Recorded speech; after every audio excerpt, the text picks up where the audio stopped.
Je veux que toute personne dans cette assemblée puisse ouvrir sa Bible dans le livre de Psaume 139. Psaume 139. Psaume 139.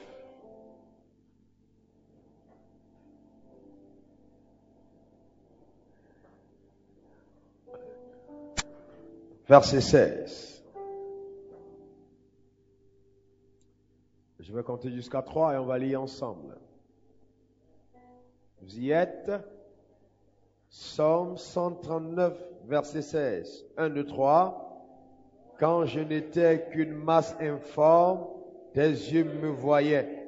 Et sur ton livre était écrit des jours qui m'étaient destinés avant qu'aucun d'eux n'existât. 1, 2, 3, on reprend.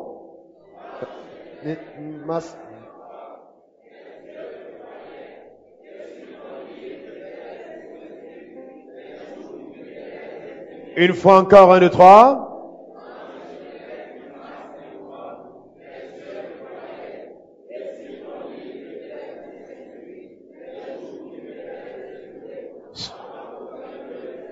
Seigneur, merci. Je veux te rendre grâce pour ta fidélité. Merci pour ta présence. Merci pour la révélation de ta parole.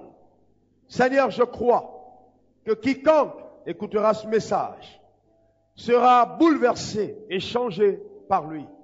Éternel, parle à nos cœurs, instruis-nous, révèle-nous ta volonté véritable, afin que nous puissions marcher en elle et par elle, afin que Dieu de gloire, ton nom soit glorifié dans nos vies et que dans nos générations, nous puissions faire des exploits, parce que la connaissance de notre Dieu aura excellé en nous. Que ton nom soit béni.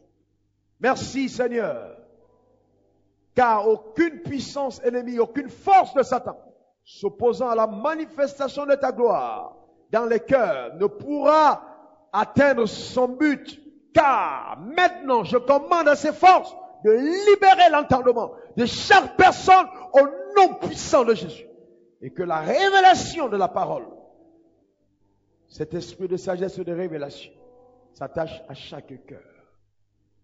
Au nom puissant de Jésus, j'ai prié. Et que chacun dise Amen. Alléluia. Tu peux t'asseoir.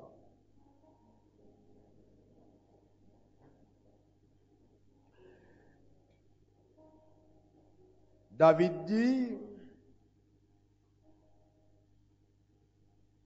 que quand je n'étais qu'une masse informe, tes yeux me voyaient. En quelque sorte, avant que je n'aie existé, tu me voyais déjà. Et il continue en disant, et sur ton livre étaient tous inscrits les jours qui m'étaient destinés. Ça veut dire qu'il existe un livre où Dieu a écrit les noms des personnes et l'histoire de leur vie avant même que les hommes ne naissent. Et il dit, avant même qu'aucun de ces jours n'existât, tu avais déjà écrit. Et ça, c'est extraordinaire. Nous commençons une série qui va répondre à une pluralité, une multitude de questions auxquelles tout homme et femme intelligent, n'est-ce pas, est souvent confronté. Des questions que nous nous sommes posées et qu'on nous pose le plus souvent. Le thème de cette série, c'est la destinée prophétique. C'est vrai, souvent nous avons entendu des prédications sur la destinée prophétique, mais je voudrais prendre le temps d'enseigner sur la destinée prophétique afin que chacun d'entre nous comprenne ce que c'est une destinée prophétique. En fait, ce que le passage nous révèle, c'est qu'il existe pour chaque être humain sur terre une destinée prophétique. Une destinée qui a été souverainement arrêtée à l'avance par Dieu. Donc, s'il existe un jour, un livre dans lequel tous les jours de ma vie ont été inscrits avant qu'aucun d'eux n'existât, ça veut dire qu'il y a quelqu'un qui a planifié toutes choses concernant ma vie et ma destinée sur terre. N'est-ce pas? Alors, qu'est-ce que c'est une destinée? Quand on parle de destinée, la destinée c'est quoi? La destinée c'est une puissance souveraine considérée comme réglant d'avance tout ce qui doit être. On parle de destinée quand on parle d'une puissance souveraine qui règle d'avance tout ce qui doit être. Ok? Ça c'est la définition selon le Petit Larousse. Maintenant, voici la définition que je vous donne sur la destinée prophétique. Qu'est-ce que c'est la destinée prophétique? Ce sont les plans et les buts arrêtés à l'avance par Dieu concernant la vie de chaque être humain. Les plans et les buts arrêtés à l'avance par Dieu concernant la vie de chaque être humain. Donc, Dieu a un plan, Dieu a un but pour lequel il a suscité chaque être humain vivant sur la terre. Il y a un plan et il y a un but. Dis à ton voisin, Dieu a un plan et Dieu a un but. Encore, Dieu a un plan et Dieu a un but. Et c'est vrai, Dieu a un plan et un but qui est arrêté d'avance concernant la vie de chaque être humain. Et vous voyez, Dieu a un plan pour chaque personne. Dieu a un plan pour chaque individu. Et vous voyez, si Dieu a un plan pour chaque individu, alors chaque individu devra être conscient de ceci. Le diable et l'enfer ont un plan pour chaque individu.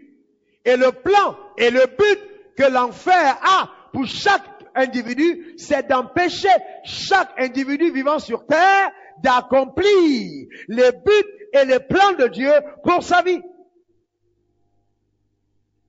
Est-ce que vous me comprenez?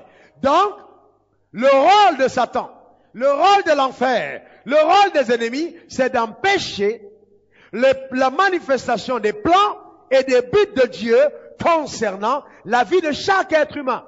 C'est pour ça que la Bible dit, le diable ne vient que pour dérober, égorger et détruire. Le diable ne vient que pour égorger, dérober et détruire. Qu'est-ce que le diable vient dérober? Qu'est-ce qu'il vient égorger? Qu'est-ce qu'il vient détruire? C'est les buts et les plans que Dieu s'est fixés concernant ta vie, concernant la vie de l'être humain sur terre. Dieu a un plan, Dieu a un but, Dieu a, n'est-ce pas, un objectif pour lequel chaque individu, chaque être humain sur la terre a été créé. Et en fait, réussir sa vie sur terre consiste à entrer dans les plans et dans les buts que Dieu s'est arrêté à l'avance nous concernant. Donc, si Dieu a un livre dans lequel tous les jours de ma vie ont été inscrits, réussir ma vie consiste à marcher selon les plans arrêtés par Dieu dans son livre me concernant. Est-ce que vous me comprenez? Donc, c'est ça, la réussite sur la vie terrestre. Les plans et les buts que Dieu s'est fixés me concernant. Et vous savez, et tout ce que Dieu va faire dans la vie d'un homme sur la terre, tout que ce soit les bénédictions, que ce soit le mariage, que ce soit l'élévation, la prospérité, que tu sois, quelque chose que Dieu fera pour toi, il le fera dans un seul objectif, t'aider à accomplir les plans et les buts qu'il s'est fixés à l'avance pour toi. C'est la raison pour laquelle il le fera. Et quand tu décides d'entrer dans les plans et les buts que le ciel s'est fixé pour toi, tu jouis de la faveur du ciel et la faveur de la terre. Pourquoi? Parce que Dieu est derrière chaque personne qui a à cœur l'accomplissement des buts, des plans, des desseins que Dieu a arrêtés à l'avance le concernant. Est-ce que vous me comprenez? Donc, ma prière, mon désir, mon rêve, quel que soit ce que je fais, mes jeunes devraient atteindre un seul objectif, accomplir les buts et les plans que Dieu s'est fixés pour moi. Est-ce que vous me comprenez? Et vous voyez, malheureusement, beaucoup de chrétiens ne vivent pas dans l'objectif d'accomplir les buts et les plans que Dieu a arrêtés à l'avance. Et si tu ne vis pas dans le but d'accomplir le plan, les objectifs, les desseins de Dieu, et tu jeûnes et tu pries, tu ne jouiras jamais de la faveur de Dieu dans sa plénitude. Parce que Dieu va soutenir toute personne qui a à cœur de réaliser les buts et les plans que Dieu a arrêtés à l'avance le concernant. Parce que Dieu a un but, a un plan, des objectifs qu'il veut atteindre sur la terre au travers de chaque être humain qu'il manifeste. En fait, selon le psaume 139, verset 16, avant qu'aucun de ces jours n'existât, Dieu avait déjà écrit, n'est-ce pas, notre histoire dans un livre. Mais vous savez, écoutez-moi très bien. Avant d'arriver loin, je voudrais que vous preniez note du fait que chaque fois que Dieu veut, n'est-ce pas, faire quelque chose, il ne prend pas le risque d'avoir fait la chose sans l'avoir achevé. Dieu ne va jamais commencer quelque chose qu'il n'a pas déjà achevé. En fait, avant qu'il ne commence la chose, il a déjà achevé. Est-ce que vous me comprenez? Parce que Dieu est alpha et oméga, il est commencement et fin. Donc, avant même que ta vie ne commence, Dieu l'a déjà achevé. Et il te met au début, juste pour que tu puisses voir la manifestation des desseins qu'il a arrêtés à l'avance. Est-ce que vous me comprenez? Et ça, c'est extraordinaire. Dieu achève avant de commencer. C'est pour ça que c'est pas par tes prières que tu informes Dieu de ce qui se passe. C'est pas par tes jeûnes que tu demandes à Dieu de te soutenir. En fait, dans son livre, il a déjà inscrit des jours en ce qui te concerne. En fait, nous prions, nous jeûnons pour davantage nous rapprocher de la volonté parfaite de Dieu et avoir la foi en Dieu pour l'accomplissement de ce qu'il a déjà arrêté à l'avance. Est-ce que ça va? Maintenant, suivez-moi bien. Il y a quelque chose quand même qui devrait nous intriguer. Dieu est dans le ciel. Il est avec ses archanges, ses anges. Il a toute la gloire. Mais qu'est-ce qui prend Dieu pour qu'il crée l'homme?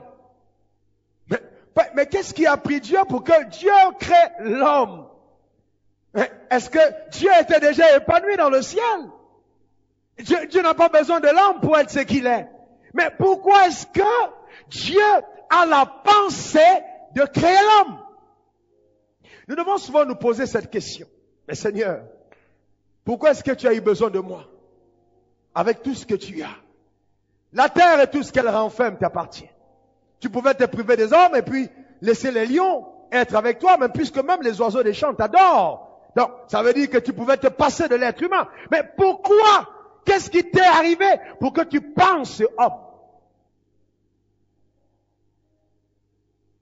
Quelle était la raison? Pourquoi est-ce que Dieu est allé penser à créer l'homme? Pourquoi? Qu'est-ce qui a pris Dieu? Vous voyez, si cette question a souvent traversé votre pensée, levez la main, je veux voir. Dieu n'a pas jugé utile de se contenter simplement des anges, des archanges, des animaux, des plantes. Il est allé plus loin, il a suscité l'homme. Mais quelle est la raison? Genèse 1, verset 1 à 3.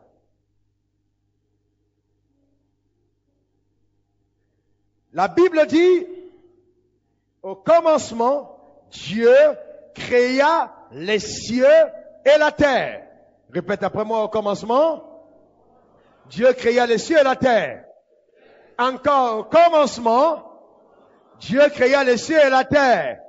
Encore au commencement, Dieu créa les cieux et la terre.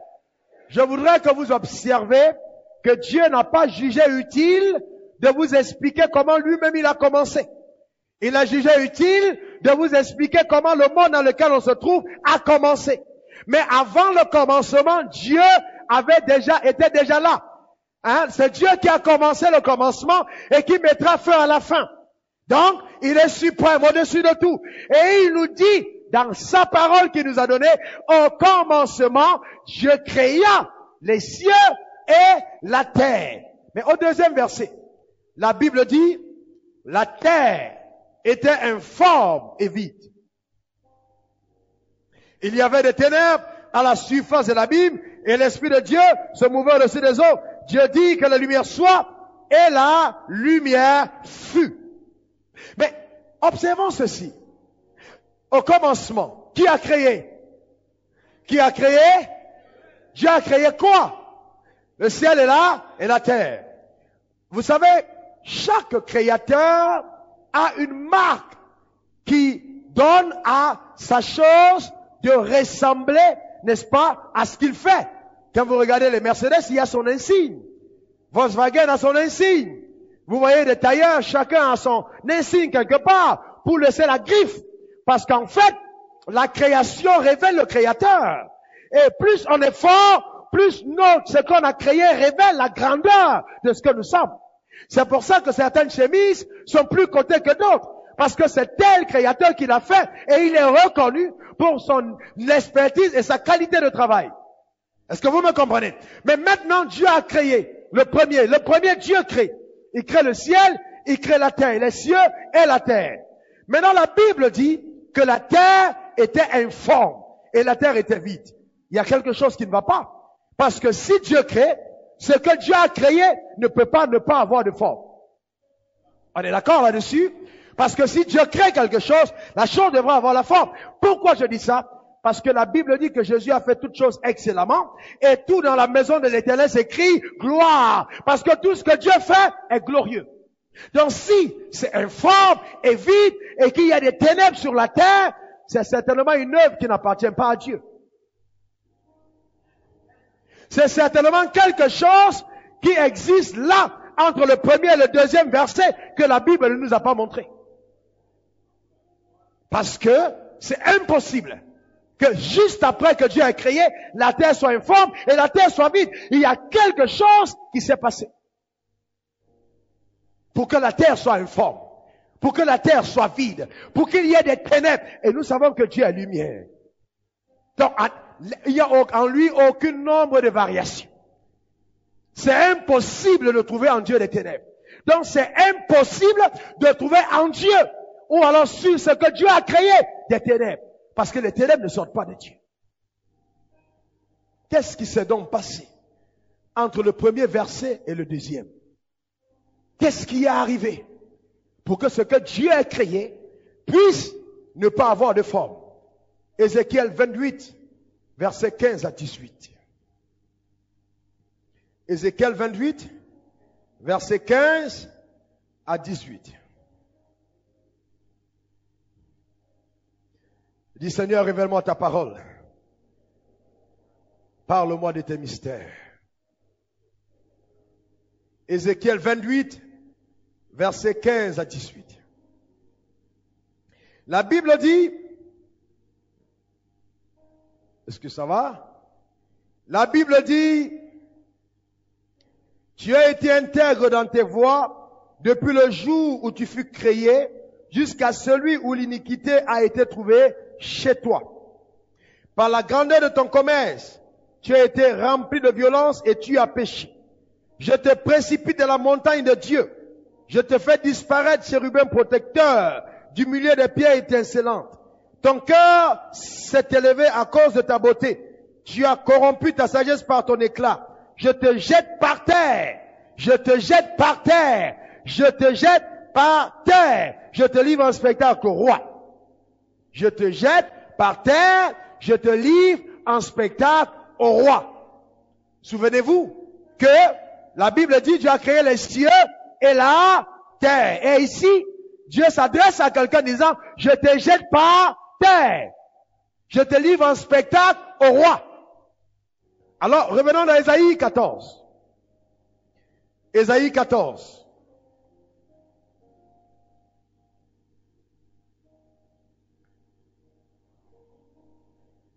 Versets 13 à 15.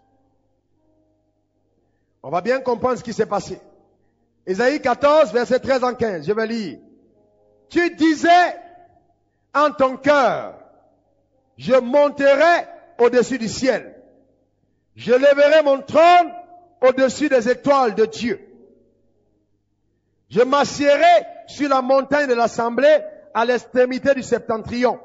Je monterai sur le sommet des nues. Je serai semblable au Très-Haut. Ici, il s'agit au commencement, quand la Bible dit Dieu créa les cieux et la terre.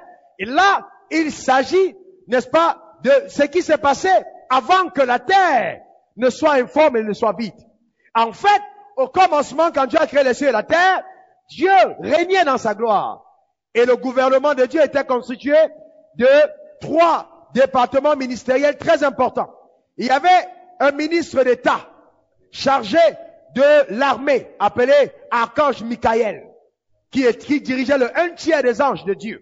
Et il y avait un autre ministre d'État qui était chargé de la communication, qui était appelé Archange Michael. Et il y avait un autre ministre d'État, lui il était chargé de la louange et adoration de Dieu, qui était appelé Archange Lucifer. Et l'archange Lucifer dirigeait aussi le 1/3 des anges. Chacun des archanges dirigeait le 1/3 des anges de Dieu. Maintenant, l'archange Lucifer, qui était dans la présence de Dieu, étincelant en beauté et en magnificence, a décidé de prendre la place de Dieu. Il était fatigué d'apporter la louange au Créateur et il voulait maintenant que la louange lui soit apportée. Alors, pour la première fois dans l'univers, l'archange Lucifer va fomenter un coup d'état pour prendre la place de Dieu et s'asseoir là, au-dessus de Dieu et de se poser au-dessus de lui. Alors, Dieu, qui est omniscient, qui sait tout, avant même que la chose n'existe, en tout temps et en tout lieu, va détecter le coup d'état et le complot que Lucifer et le 1/3 des anges qui étaient à son service sont en train de mener contre lui.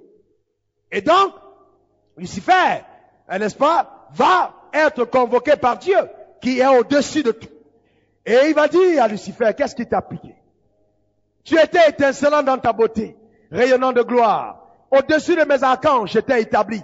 Tu étais la créature la plus merveilleuse. Ce qu'il y avait de plus excellent, j'ai déposé en toi, je te l'ai donné. Lucifer, qu'est-ce qui t'a pris de vouloir prendre ma place? Il dit, ok Lucifer, cette affaire, comme je vois ton cœur et ta détermination à t'opposer à moi, je vais te montrer que moi je suis Dieu. Que avant même que tu n'existais, j'étais. Et personne parmi vous ne peut expliquer mon origine parce que je suis Dieu. Je vais te montrer, Lucifer, que tu ne peux pas t'égaler à moi. C'est impossible. D'ailleurs, ange Michael, archange Michael, précipite-le sur la terre.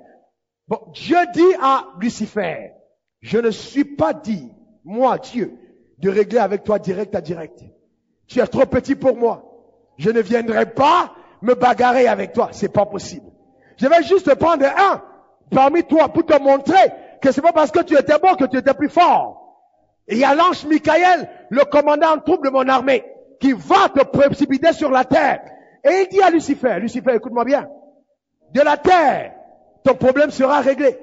Je vais susciter sur la terre une créature en qui je vais déposer la royauté. Je les appellerai des rois. Et c'est eux qui sur la terre vont venir un peu te montrer ce que c'est être soumis. C'est eux qui vont te maîtriser et qui vont te dompter. Est-ce que vous me comprenez? Et c'est là que Dieu pense, création de l'homme. Il faut que l'homme vienne. Parce que l'homme va venir montrer à Satan qui je suis. Avant que Satan ne soit précipité dans la fosse, je vais amener l'homme pour punir le diable. Et pour contrôler le diable. Afin qu'il réalise que même sur la terre, il y aura des êtres physiques, à mon image, à ma ressemblance, qui vont lui montrer qui moi je suis. Est-ce que vous me comprenez? Donc, c'est la raison pour laquelle Dieu m'a créé. C'est la raison pour laquelle Dieu m'a suscité. Je ne sais pas en ce qui te concerne, mais moi, Dieu pensait à moi quand il parlait de ça. Est-ce que vous me comprenez? Et vous voyez, quand vous le comprenez, ça devient aberrant, insultant, répugnant, méprisant, dévalorisant à l'égard de Dieu que de penser un seul instant que notre rôle, c'est de combattre d'égal à égal avec le diable. Jamais. Dieu n'a jamais pensé ça. Une seule minute. Il n'a jamais donné au diable la place qu'on lui donne à l'église aujourd'hui. Jamais. Parce que pour Dieu, la solution avait déjà été trouvée. N'oubliez jamais que ce que vous valorisez aura de la valeur. Et ce que vous méprisez sera méprisable. Donc si vous accordez de la valeur à Satan, il aura de la valeur à vos yeux. Mais il faut apprendre à valoriser ce que Dieu valorise. Je ne comprends pas pourquoi aujourd'hui, quand un problème arrive, la première réaction, hey, je délie Satan. Non, écoutez-moi bien. Ou alors, non, écoutez, ne donnons pas trop à Satan une si grande valeur. Vous savez, suivez-moi très bien, suivez-moi bien. Quand Dieu va propulser Lucifer sur la terre, alors, voici exactement ce qui manque entre le premier verset et le deuxième. La Bible dit, ça c'est la version selon le révérend Raoul Wafo, pas Louis II ni Scofield, mais version Wafo. Au commencement, Dieu créa les cieux et la terre. Dieu était dans son règne et sa gloire à la montagne de Sion. Dans le gouvernement de Dieu, il y avait un archange appelé Lucifer, chargé de la louange et adoration, qui s'est levé contre Dieu et a désiré prendre sa place.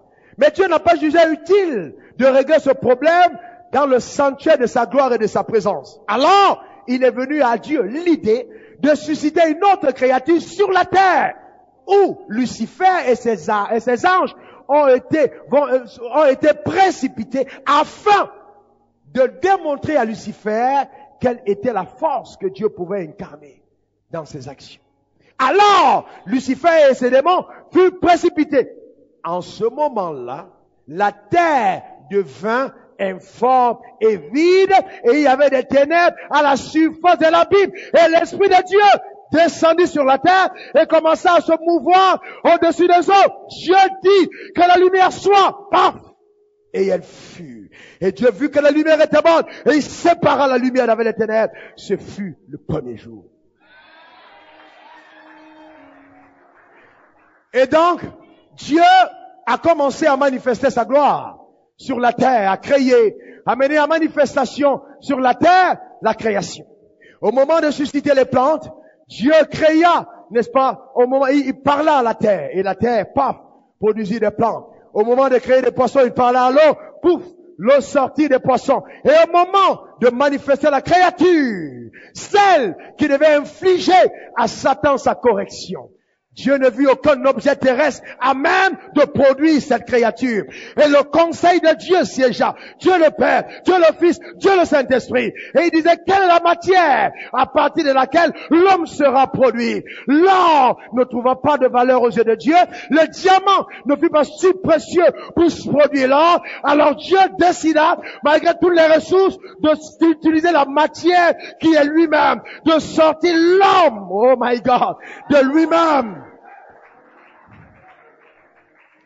Et c'est alors que Dieu fit l'homme à son image, selon sa ressemblance. L'homme sortit de Dieu. Mais vous voyez, l'homme est sorti de Dieu. Oh, quand tu te regardes dans un miroir, tu es sorti de Dieu. La matière que Dieu a utilisée pour te créer, c'est Dieu. C'est lui-même. Il a parlé à lui et il t'a suscité. Quelle grâce. Alors, c'est pour ça que David pouvait dire, je sais que je suis une créature si merveilleuse. Ah là là, merveilleuse créature. Qu'importe ce que ton voisin pense, ce que la société pense, même si ton nez a 25 cm de long, tu es merveilleuse créature. Alléluia. Amen. Pas de complexe. Je suis une créature merveilleuse. Alléluia. Oh, quoi de plus intéressant. Merveilleuse créature. Je le suis. Je suis merveilleusement créé. Alléluia. Une merveilleuse créature. Alors, suivez-moi bien. Ce premier homme créé à l'image et à la ressemblance de Dieu. Bien que Dieu ait un plan pour lui, le premier homme n'a pas réussi sa mission sur terre. Adam et Ève, après, ont échoué, n'est-ce pas? Mais je vais plus loin en vous demandant ceci. Je vous pose une question. Est-ce que Adam et Ève ont échoué parce que le diable était plus fort? Non. Parce que quand Dieu a créé l'homme, il dit à l'homme, homme, écoute-moi bien, il crée l'homme à notre image et à notre ressemblance afin qu'il domine. Donc Dieu a pensé domination. Il savait qu'il y aurait opposition Et il a pensé domination. Donc, il a dit domine. La domination s'exerce après la résistance, après la bataille. Donc, l'homme a été suscité comme un guerrier. Dieu savait qu'il y aurait une opposition. Suivez-moi bien. Le premier homme qui a péché n'était pas possédé. Le premier homme qui a péché n'avait pas de père qui était possédé.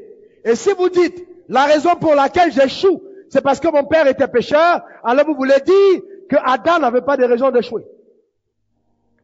Ou alors, vous allez plus loin en disant, certainement qu'on avait besoin de faire la délivrance de Dieu. Ou de couper le cordon qui reliait Adam de Dieu. Le cordon ombilical de l'homme, c'était Dieu, direct. Donc, le diable, vous comprenez, n'est pas assez puissant pour empêcher les desseins de Dieu de se réaliser à ton égard. C'est pas possible. Sinon, Dieu ne t'aurait jamais suscité. Il t'a suscité parce qu'il savait qu'en toi, ce que tu avais était plus fort que ce que le diable avait. Clair.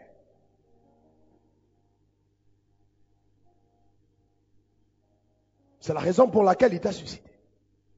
Parce qu'il savait que tu étais plus fort. Ce qu'il a déposé en toi était plus grand, était plus extraordinaire, était plus merveilleux.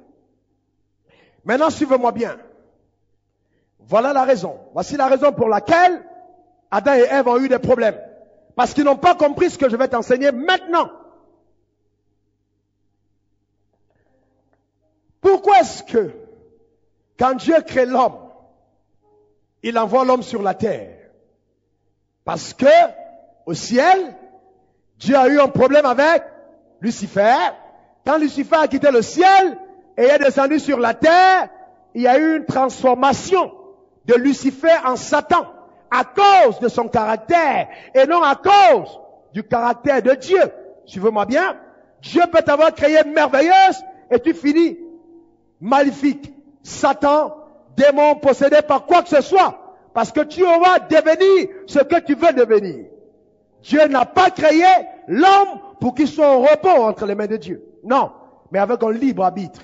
De choisir soit la soumission à Dieu, soit au mal. Et il crée l'homme. Mais quand Dieu va créer l'homme, suis-moi bien, Dieu va créer l'homme où? Il va le créer où? Il va le créer où? Non, c'est ça le problème. L'homme n'a jamais été créé sur la terre. Non. L'homme a été créé au troisième ciel. Dans la présence de Dieu. Il est sorti de Dieu. Dieu crée l'homme au ciel. Pas sur la terre, non. Non, il crée l'homme au ciel.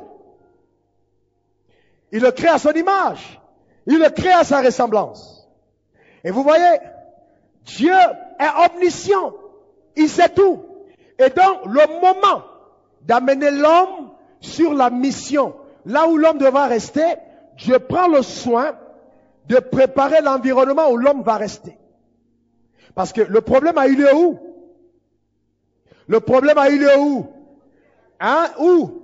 Et Dieu a choisi que le problème puisse se résoudre où? Je reprends. Le problème a eu lieu où? Au ciel. Et il devra être résolu où? Sur la terre. L'homme est créé où? Au ciel. Pour résoudre le problème de Dieu où? Sur la terre. Il ne faut jamais l'oublier. L'homme est créé au ciel. L'homme n'est pas créé sur la terre.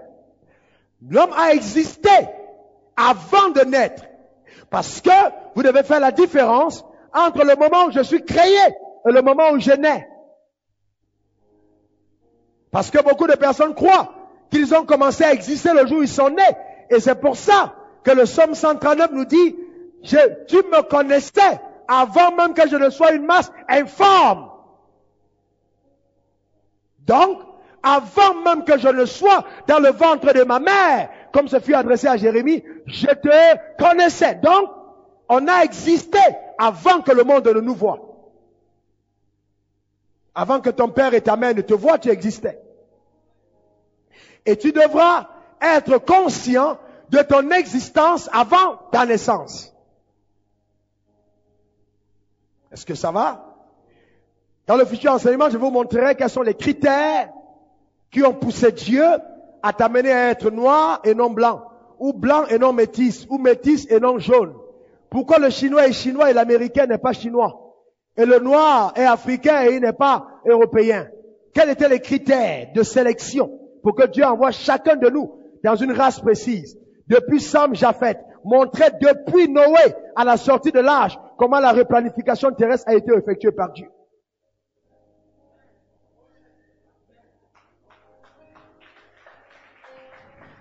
Pourquoi est-ce qu'un homme qui vit sous les tropiques ne peut pas être épanoui vivant dans la glace? Pourquoi? Pourquoi est-ce que tu n'as pas de cancer de peau alors qu'un blanc qui vient ici, qui reste sous le soleil comme toi, après 3 ans, va attraper certainement un cancer? La relocalisation, quelles étaient les bases qui ont poussé Dieu à mettre chacun dans tel contexte, en fonction de quoi?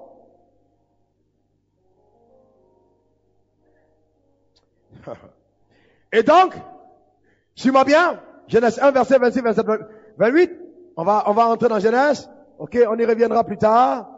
Ok, écoute-moi bien maintenant. Écoute-moi bien, c'est là où le message commence. Écoute-moi bien, écoute-moi très bien maintenant. Genèse 1, verset 26, 27, 28. La Bible dit, Dieu dit, faisons l'homme à notre image. Dieu dit, faisons l'homme. Dieu dit, faisons. Dieu dit quoi? Mais pourquoi Dieu n'a pas dit je fais? Pourquoi Dieu peut dire Dieu dit, faisons? Parce que normalement si je parle, on dira, on dira, l'homme de Dieu a dit, faisons. Ou je fais, parce que c'est lui qui agit. Mais pourquoi je peux dire, faisons? Ça veut dire que celui qui parle n'est pas seul. En fait, celui qui parle n'est que porte-parole d'une résolution qui a été prise en concertation. Donc, celui qui parle est le porte-parole d'une décision gouvernementale. Donc, le porte-parole n'a pas commencé avec le gouvernement terrestre. Le porte-parole a commencé avec Dieu. Dieu dit, faisons. À la résolution du conseil de Dieu, la décision a été arrêtée que l'homme devra être fait par nous, à notre image, selon notre ressemblance, afin qu'il domine. Suivez-moi bien. Dieu créa l'homme à son image, il le créa à l'image de Dieu, il créa l'homme et la femme. Et la Bible dit, Dieu les bénit. Dieu n'a pas maudit, Dieu les bénit. Et leur dit, soyez féconds, multipliez, remplissez la terre, et l'assujettissez et dominez sur les poissons de la mer, sur les oiseaux du ciel, et sur tout animal qui se meut sur la terre. Maintenant, écoutez-moi. Dieu dit, faisons. Est-ce que quand Dieu dit faisons, l'homme est déjà fait?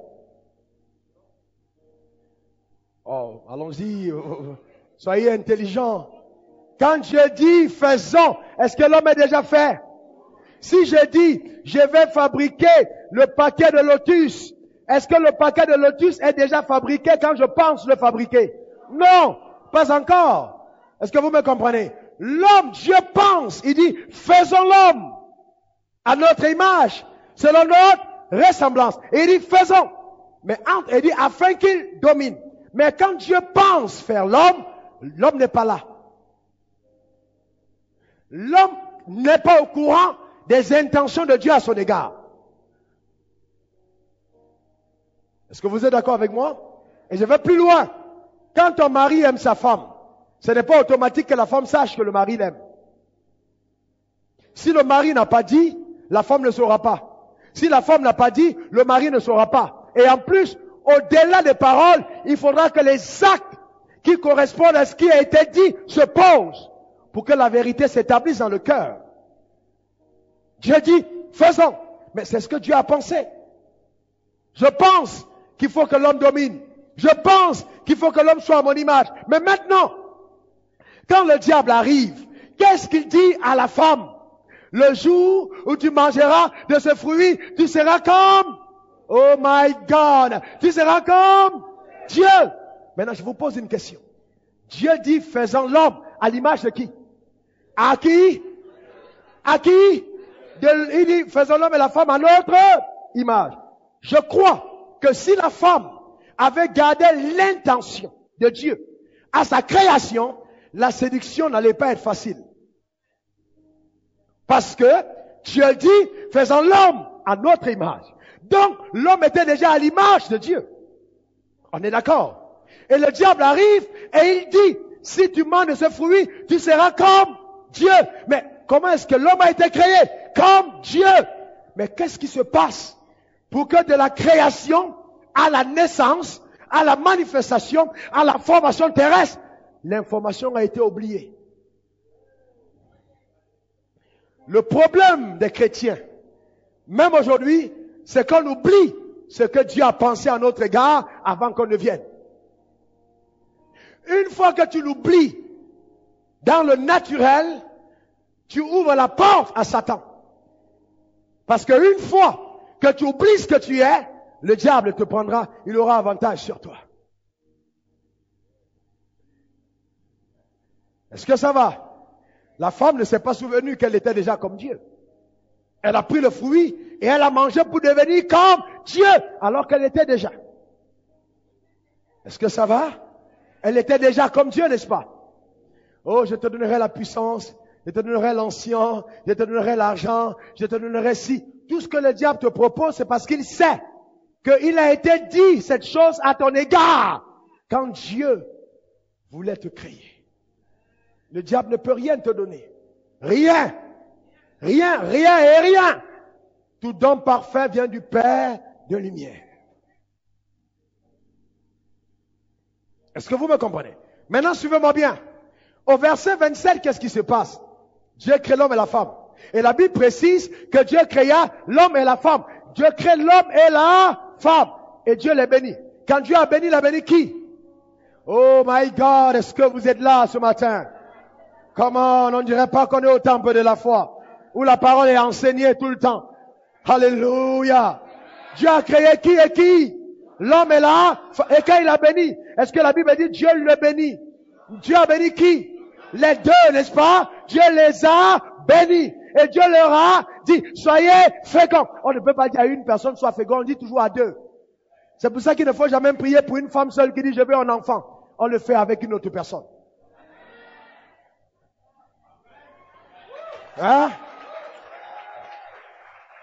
Si tu ne peux pas montrer la personne avec qui tu vas faire là, c'est qu'il y a un problème quelque part.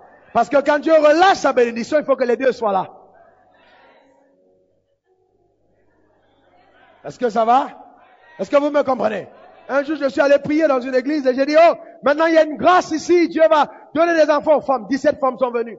Et j'ai dit, je veux des femmes qui ont une alliance, qui appartiennent à quelqu'un. Toutes sont rentrées, il n'y avait qu'une seule qui est restée.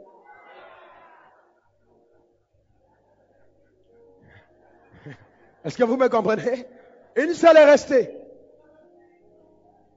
Mais Dieu les a bénis tous les deux. Il n'a pas mis la femme derrière, la femme était dans le plan. Mais le diable est passé par la femme. Suivez-moi bien. Dieu, bien qu'il ait créé l'homme et la femme, le même jour, il a choisi d'amener l'homme sur la terre en premier et la femme après. La femme a retardé dans la présence de Dieu. Et l'homme est venu avant. Et donc, après, Dieu a sorti la femme de l'homme et l'a manifestée sur la terre. Et quand le diable arrive, la femme oublie ce que Dieu a dit à son égard. En fait, la question qu'il faut se poser, c'était quand est-ce que Dieu a dit à l'homme que vous êtes à mon image? C'est la question qu'il faut se poser parce que Dieu est omniscient. Il savait que le problème allait se poser. Mais à quel moment Dieu a dit dans la Bible à l'homme que vous êtes comme moi? Est-ce que l'homme était au courant de cette information? Est-ce que l'homme le savait? Si même l'homme le savait, il semble que l'homme l'avait oublié. Parce que si l'homme était conscient de cela, il n'aurait pas mangé.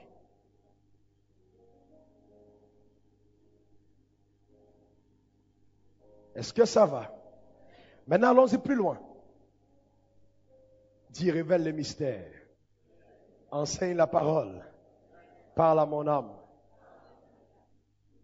Maintenant que l'homme et la femme vont commettre le péché. Vous voyez, Vous savez, quand Dieu a dit faisons, le mot faisons, là, souvent, on ne comprend pas bien ce que ça veut dire. Ça vient d'un mot grec qui est asa. C'est-à-dire, accomplissons l'homme, appliquons-nous, parons l'homme, investissons en lui, de telle enceinte que l'homme soit une créature extrêmement glorieuse. C'est ce que ça veut dire. Mais malgré cette gloire, l'homme a failli, l'homme a péché, l'homme est tombé sous les pieds de Satan. Et, suivez-moi bien, voici le vrai problème. Quand l'homme, Dieu voulait créer la plante, il a parlé à quoi? À quoi? À la terre. Et quand il créait le poisson, il a parlé à quoi? Aux eaux, n'est-ce pas? Et qu'est-ce qu'il a dit? Que la terre produise. Que les eaux produisent. En quelque sorte, que la terre exerce dorénavant son leadership sur les plantes. Et que l'eau soit leader sur le poisson. Mais au moment de l'homme, il parle à lui-même que nous produisons. Suivez-moi bien. Aucune plante, quelle que soit, même comme la plante est au-dessus de la terre et semble gouverner la terre, aucune plante n'a son véritable éclat si la terre n'est pas bonne. En fait, la santé de la plante dépend de la richesse du sol. Et quand vous prenez un poisson, vous pouvez déterminer dans quel type d'eau il a été. Le poisson d'eau douce est plus doux que celui de la mer parce qu'il sort des eaux douces. Est-ce que ça va? Très bien. Et je vais plus loin. Si vous enlevez la plante de la terre, qu'est-ce qui se passe? Qu'est-ce qui se passe? Qu'est-ce qui se passe? Elle meurt. Pourquoi? Parce que c'est la terre qui la produit. Vous enlevez le poisson de l'eau, qu'est-ce qui se passe? Mais maintenant, je vais vous dire quelque chose. Souvent, on dit il meurt, mais ce n'est pas totalement vrai. C'est vrai si la plante qui a été enlevée reste hors de la terre pendant longtemps. Mais si vous la remettez après, elle reprend vie. Elle ne meurt pas. Même chose pour le poisson. Et dans l'ancienne alliance, nous avons été déconnectés de Dieu et on est morts. Il n'y avait plus de possibilité de nous replanter en Dieu. Et c'est pour ça que Jésus est venu. Écoutez-moi bien. Jésus est venu pour que nous qui sommes sortis de Dieu, le jour où le diable ou la chair ou le monde nous fait sortir de Dieu, qu'il n'y ait plus de barrière, qu'ensuite on reparte dans Dieu. C'est pour ça que la Bible dit, le juste tombera 7 fois et se relèvera 7 parce que la porte est ouverte. Est-ce que vous me comprenez? Le vrai problème, c'est que la mort survient aussi longtemps que le poisson ne peut plus rentrer dans l'eau. La destruction arrive quand la plante ne peut plus être replantée. Et ta ruine survient quand tu ne peux plus repartir en Dieu. Et c'est la raison pour laquelle le diable va s'arranger à te décourager au maximum quand tu as commis un péché afin que tu ne reviennes plus. Aussi longtemps que tu reviennes en Dieu, c'est comme le poisson qui repart dans l'eau, tu continues ta nage. Sans aucun problème. Pourquoi? Parce que tu es réparti du milieu où tu appartiens. Maintenant, suis-moi bien. Je vais plus loin. Je vais plus loin. Suis-moi bien. Voici le problème. Si le poisson a un problème, où est-ce que le poisson ira chercher la solution? Où? Vous avez déjà vu un poisson qui va dans les champs chercher la solution? Pourquoi? Parce que l'eau la produit. L'eau a sa solution. Ce n'est pas ailleurs. La plante ne cherchera jamais sa solution hors de la terre. Mais pourquoi est-ce que l'homme, au moment de ses problèmes, veut chercher la solution hors de Dieu? Vous me comprenez? Et c'est exactement ce qui s'est passé quand le diable est arrivé. Il a amené l'homme à trouver sa solution hors de Dieu. Mais si l'homme rentrait en Dieu pour dire je vais être comme toi, alors Dieu lui aurait dit tu es comme moi. Mais c'est parce qu'il a cherché sa solution en dehors de Dieu que le problème a survenu. Il ne faut jamais chercher la solution à tes problèmes en dehors de Dieu. Jamais. Parce qu'aussi longtemps que tu essaies, c'est ta mort. Le charlatan, les féticheurs, la rose-croix et les astres ne t'ont jamais créé et ne peuvent pas déterminer ta destinée. Il y a un seul créateur, c'est Dieu.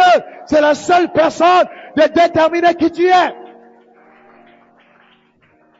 Et ma Bible dit, ce que Dieu a béni, personne ne peut maudire. Ce qu'il a béni, personne ne peut. Et un autre verset dit, ce que Dieu a béni est éternellement béni. Donc, qui est le diable? Qui est le prochain? Qui est le semblable pour empêcher la manifestation de cette gloire? Personne ne peut le faire. Est-ce que vous me comprenez? Personne. Pourquoi? Parce que je reste en Dieu et chercher ma solution. Nulle part ailleurs. C'est en lui que se trouve la solution à mes problèmes. Dans le Seigneur et non ailleurs. Ton entreprise va prospérer à cause de Dieu. Ton mari va t'aimer à cause du Seigneur et non à cause des fétiches. Tu auras des enfants, pas à cause du marabout, mais à cause de ton Créateur. Cette année sera pour toi une année de gloire à cause de l'Éternel. Tu auras l'accomplissement en Dieu à cause de l'Éternel. Quel que soit ce que tu traverses, l'Éternel est ta solution et il fera son miracle pour toi. Parce que c'est lui qui t'a créé, personne d'autre. C'est lui ton Créateur. C'est en lui, c'est en le Seigneur et non en personne d'autre que se trouve notre réel épanouissement. C'est dans le Seigneur. Maintenant, pour terminer, suivez-moi bien. Suivez-moi bien, suivez-moi bien.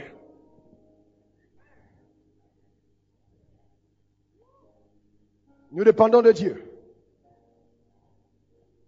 Dieu est la source de notre solution, de nos solutions. Il est extrêmement fidèle. Mais, Dieu a créé l'homme pour un but. Il a créé l'homme pour un but. L'homme n'était pas au courant du but de Dieu quand Dieu l'a créé. Qu'est-ce qui va amener l'homme à savoir pour quel but Dieu l'a créé? La parole. Dieu dit, je vous bénis, soyez féconds, multipliez, assujettissez, remplissez et dominez. Le mot dominer revient parce que Dieu a pensé domination pour l'homme. Il a révélé par la parole. Suivez-moi bien. Chaque destinée prophétique est rattachée à une parole prophétique. Il faut l'écrire. Chaque destinée prophétique est rattachée à une parole prophétique. Dieu parle à Jérémie. Jérémie. Et la Bible dit, la parole de l'Éternel me fut adressée en ce mot. Jérémie, afin que tu ne sois dans le ventre de ta mère, je te connaissais. Qu'est-ce que Jérémie a entendu? Une parole prophétique. La parole de l'Éternel fut adressée à Marie. Tu seras enceinte, tu enfanteras un fils, qui sera grand devant l'Éternel, on l'appellera Jésus. Et après, dans notre version, Emmanuel, Dieu est avec vous. C'est une parole quoi? Prophétique. Elle révèle quoi? Le mandat. Le mandat que nous avons dans notre destinée. La parole prophétique révèle notre mandat. Le but pour lequel on a été créé. La parole prophétique. Vous comprenez pourquoi il est dangereux de rester sous une onction qui est qualifiée de prophétique et qui ne raconte que des paroles prophétiques qui sont dites pour le profit de la poche de celui qui les donne. Toutes les paroles prophétiques entre griffes ne sont pas prophétiques. Il y en a qui sont prophétiques, qui viennent pour le profit de celui qui parle. Quand la parole prophétique est relâchée, elle ramène ton cœur dans le but et la pensée de Dieu. Elle ne ramène pas ton cœur ailleurs qu'à Dieu. Donc, dans l'Ancien Testament, le prophète ramenait les cœurs du peuple de Dieu à Dieu, au dessein de Dieu pour lui. Et dans le Nouveau Testament, aujourd'hui, dans nos églises, les prophètes ramènent les comptes bancaires des gens dans leur poche. Pas des paroles prophétiques, non. Et c'est pour ça que Dieu punit sévèrement les faux prophètes. Parce qu'une parole que tu as qualifiée de prophétique, mais qui t'a menti, peut réduire ta destinée. Il faut faire très attention. Gloire à Dieu. Parce que dans la Nouvelle Alliance, les enfants de Dieu ne sont plus conduits par les prophéties. Oh, prophétise, dis-moi ce que Dieu veut pour moi. Non. Dans le Nouveau Testament, les hommes de Dieu n'ont pas la responsabilité de diriger la vie des hommes comme s'ils étaient le Saint-Esprit. C'est le Saint-Esprit qui est souverain. Et même quand une prophétie t'est donnée de la part d'un prophète, Dieu te donne le libre cours de l'examiner à la lumière de la parole. J'ai vu des gens qui se sont mariés par prophétie. D'autres ont divorcé par prophétie. D'autres sont devenus pasteurs par prophétie. D'autres sont devenus bishops par prophétie. Et je vais vous dire, faites attention. Faites attention. Tous ceux qui prophétisent ne prophétisent pas toujours. D'autres mentent au lieu de prophétiser. Et si même ils ne mentent pas, et que l'homme est homme, avant d'être homme de Dieu, on est homme, et que dans sa dimension humaine, il a commis une erreur, il va t'égarer et te détruire par son erreur. Donc, il faut examiner. Et sachez ceci, chaque homme de Dieu, pasteur, évangéliste, enseignant, prophète, docteur, tous ces gens, tous les saints dons du ministère, sont devenus dans le Nouveau Testament des prophètes de Dieu. Tout ça, c'est au ministère, peuvent exercer au ministère prophétique. Donc, le fait de venir à l'église, de s'asseoir, d'écouter la parole, devra t'aider à entrer dans les buts et les desseins de Dieu. Et rien d'autre. Pas pour la dénomination, pas pour le pasteur, pas pour autre chose, mais pour le but du royaume. C'est la raison pour laquelle les saints dons de Christ ont été suscités. Afin que chacun accomplisse sa destinée. Alors si tu es destiné à être un homme d'affaires, on t'encourage. On ne dit pas non, c'est démoniaque. Non, on t'encourage. Politicien, chef d'entreprise, pasteur, plombier, médecin, quel que soit le domaine, on t'encourage. Lors du message prochain, je vais te montrer comment ton mandat est rattaché à une provision céleste qui est constamment au-dessus de ta tête et n'attend que toi pour descendre. Afin que tu serves puissamment les intérêts du royaume. Tu comprendras pourquoi, à un certain moment, le soleil à Gabaon s'est arrêté chez Josué. Pourquoi la baleine a vomi Jonas à Ninive et pourquoi la mer était en tumulte. Tu comprendras pourquoi la barque s'est arrêtée tout de suite et la mer quand Jésus a parlé. Il y a des choses qui n'arrivent qu'aux hommes et aux femmes qui ont compris quelle était leur destinée en Dieu. Que Dieu te bénisse.